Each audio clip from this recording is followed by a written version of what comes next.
Good morning बच्चों। आज हम स्टार्ट करते हैं जो 10th की बच्चों की सबसे बड़ी प्रॉब्लम है जो आजकल बच्चे फेस कर रहे हैं सबसे ज़्यादा, वो है कि 10th वाले बच्चे पास आउट होने के बाद वो 11th को स्टार्ट कैसे करें। क्योंकि कुछ बच्चों का सोच में है कि हम स्टार्ट करते हैं लेकिन उसको आफ्टर रिजल्ट के बाद करेंगे। जो बच्चों को सबसे ज़्यादा प्रॉब्लम आ रही है वो ये है कि रिजल्ट आएगा उसके बाद हम स्टार्ट करेंगे। इसमें बच्चों का सबसे ज़्यादा लॉस होता है वो ये है कि उनको रिजल्ट का वेट करना पड़ता है। वो 2 महीने बाद जब रिजल्ट आएगा तब वो स्टार्ट करेंगे। उसमें उनका बहुत बड़ा लॉस होता है। लॉस क्या होता है कि जब तक 2 महीने बाद रिजल्ट आएगा तब तक सारे कोचिंग में, सारे इंस्टीट्यूट में बैच ऑलरेडी स्टार्ट हो चुकी है। अप्रैल में सारे इंस्टीट्यूट में बैच स्टार्ट हो जाते हैं। तो जब बच्चे अप्रैल के बाद 2 महीने बाद ज्वाइन करेंगे मई या जून में, तो उनका काफी सिलेबस निकल चुका होगा। उसको कंप्लीट करने के लिए उनको एक्स्ट्रा एफर्ट डालना पड़ेगा। एक्स्ट्रा एफर्ट का मतलब हो गया उनको एक्स्ट्रा क्लासेस लगानी लेनी पड़ेगी। उसका मतलब हो गया जैसे नॉर्मली अगर आप अप्रैल में ज्वाइन करते हो तो आपकी 2 से 3 घंटे की क्लास होती है रेगुलर, जो कि आपको लेनी पड़ती है। लेकिन जब आप मई या जून में आफ्टर 2 मंथ के बाद जब ज्वाइन करोगे तब यही क्लास आपकी 3 से 5 घंटे की हो जाएगी, क्योंकि आपका जो सिलेबस छूटा है वो भी आपको कवर करना है। तो आप जब रेगुलर जो चीज पढ़ना चाहते हो, जो आपको कम पढ़ना पड़ेगा वो आपका ज्यादा मतलब आपको पढ़ना पड़ेगा उसके लिए। ठीक है, सेकंड जो क्लास होती है जो बच्चे ज्वाइन भी करते हैं वो बच्चे क्या करते हैं स्टार्टिंग की क्लासेस को स्किप कर देते हैं। स्टार्टिंग क्लास को स्किप करने का मतलब क्या होता है कि जैसे आपने क्लास ज्वाइन की, क्लास ज्वाइन करने के बाद आपने एक लेक्चर लिया, उसके बाद आपने छुट्टी ले ली, आपने 2 लेक्चर लिए, फिर आपने छुट्टी ले ली, तो वो क्लासेस आपको स्किप नहीं करनी है।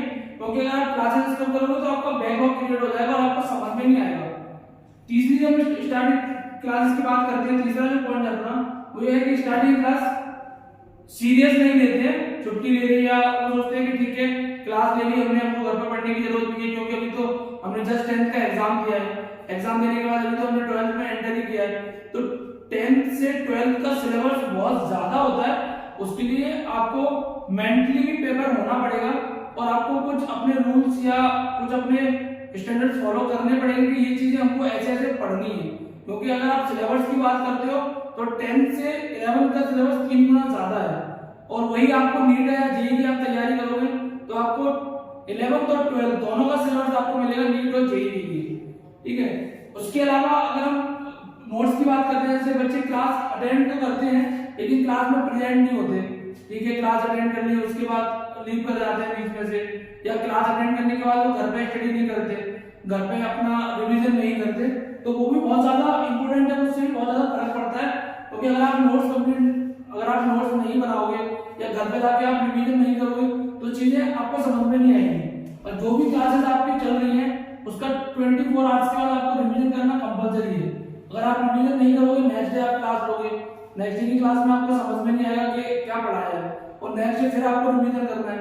तो आपको ये शेड्यूल मतलब सेट करना पड़ेगा कि हमको क्लास में जो भी पढ़ाया जा रहा है वो हमको 24 आवर्स में रिवीजन करना है। उसके अलावा आपको कंप्लीट नोट्स भी बनाने हैं। जो भी आप क्लास में पढ़ रहे हो घर पे जाके उसके आपको नोट्स बनाने हैं और उसका रिवीजन करना है विदिन 24 आवर्स। उसके बाद का क्या होता है कि जैसे बच्चा क्या करता है, नॉर्मली जो 10th के बच्चों की जो प्रैक्टिस होती है वो क्या होती है कि हम क्लास में हम रफ कार्ड करते हैं। जैसे क्लास में हमने रफ लिखा और उसको घर पे जाके हम फेयर करते हैं। ये बिल्कुल भी नहीं करना है। इससे सबसे बड़ा ड्रॉबैक क्या है कि आप क्लास में भी लिख रहे हो, उसके बाद आपने सोच लिया टीचर ने क्लास में सवाल कराया, आपने सवाल किया, और आपका गलत होता है तो आप काट के उसको घर पे जाके फेयर में दोबारा से नोट कर लेते हो। तो आपकी सबसे बड़ी मिस्टेक ये होती है कि आपने जब सॉल्व किया, जो गलती आपने वहां पे क्वेश्चन को सॉल्व करते में की वो आपको पता नहीं चलेगा कि आपने क्या गलती करी है। तो आपको रफ और फेयर दोनों चीजें यहाँ पे करनी है। इसके लिए आप क्या कर सकते हो, जब आप फेयर करते हो ना थोड़ा दूर दूर लिखो। तो अगर आपका क्वेश्चन गलत भी हो रहा है या आपको कुछ उसमें नोट करना है तो आप बाद में उसको नोट कर सको। तो आपको रफ और फेयर दोनों यहीं पे करना है।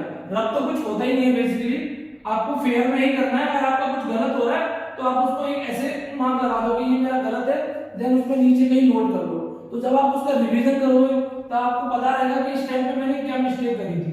नहीं तो क्या होगा, आपने रफ में लिखा होगा, रफ का आपको मिलेगा ही नहीं कि आपने रफ में क्या लिखा था। उसके बाद नॉर्मली बच्चों का क्या होता है, बच्चों को पता ही नहीं होता कि हमको पढ़ना कैसे है, तो आपको अपने टाइम की डिसाइड करना पड़ेगा। आपको इक्वली आवर्स डिसाइड करने पड़ेंगे कि मुझे कैसे कैसे पढ़ना है। वो 3 आवर्स के लिए आपने केमिस्ट्री को पढ़ा, 3 आवर्स आपने फिजिक्स पढ़ा, और 3 या 4 आवर्स के लिए आपने बायो पढ़ा।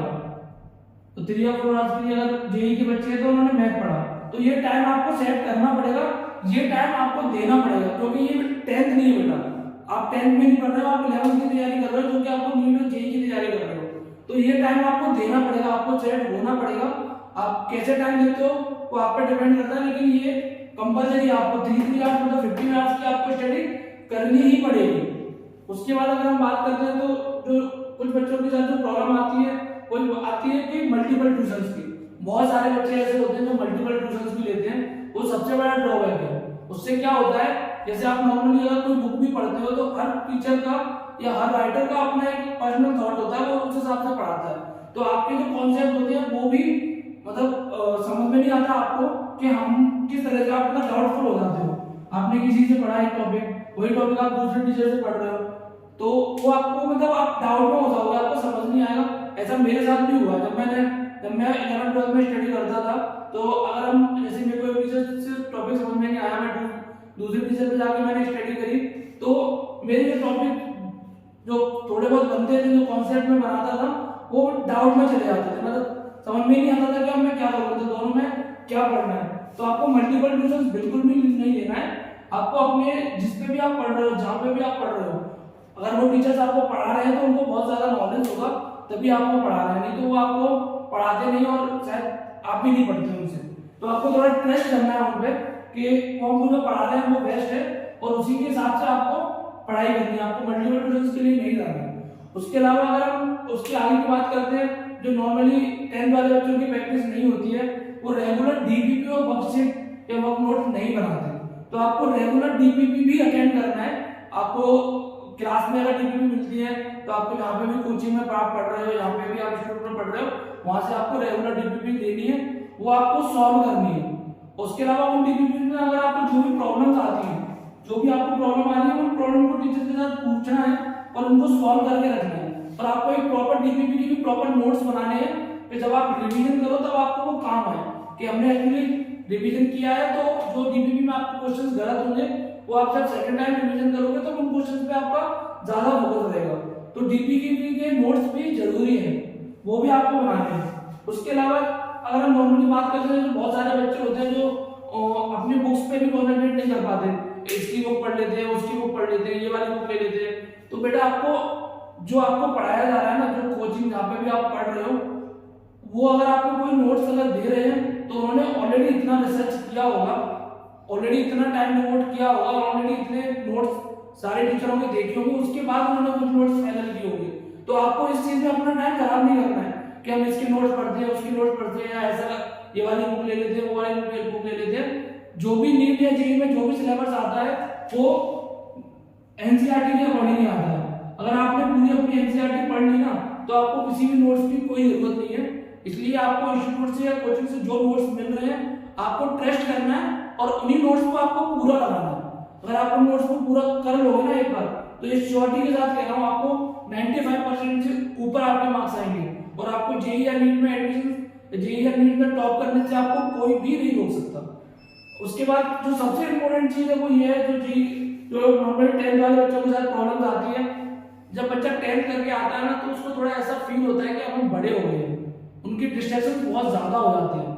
डिस्ट्रैक्शन आप सब लोग समझते हो, फ्रेंड्स बन जाते हैं, अपना टाइम फ्रेंड्स के साथ स्पेंड करते हैं, घूमने चले जाते हैं, या गर्लफ्रेंड्स बन जाती हैं, तो उसमें आपको बिल्कुल भी डिस्ट्रैक्शन नहीं होना है। इसके लिए आपके पास कॉलेज में टाइम आएगा।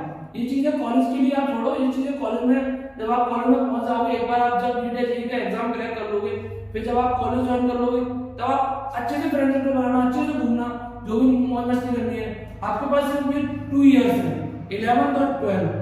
11th और 12th में अगर आप अच्छे से पढ़ाई करते हो, नीट और जेईई की अगर आप प्रिपरेशन करते हो, तो अगर आप इन रूल्स को फॉलो करते हो और अपना माइंडसेट क्लियर कर लेते हो कि हाँ मुझे नीट और जेईई का एग्जाम निकालना है, और निकालने के साथ साथ अगर आप टॉप रैंक होल्डर बनना चाहते हो ना, तो आपको नीट और जेईई के लिए ये सारे इंस्ट्रक्शन फॉलो करनी पड़ेगी। आपको अपना टाइम इक्वली डिवाइड करना पड़ेगा, आपको 14 से 15 घंटे स्टडी करना पड़ेगा। नेक्स्ट टॉपिक में हम और डिस्कस करते हैं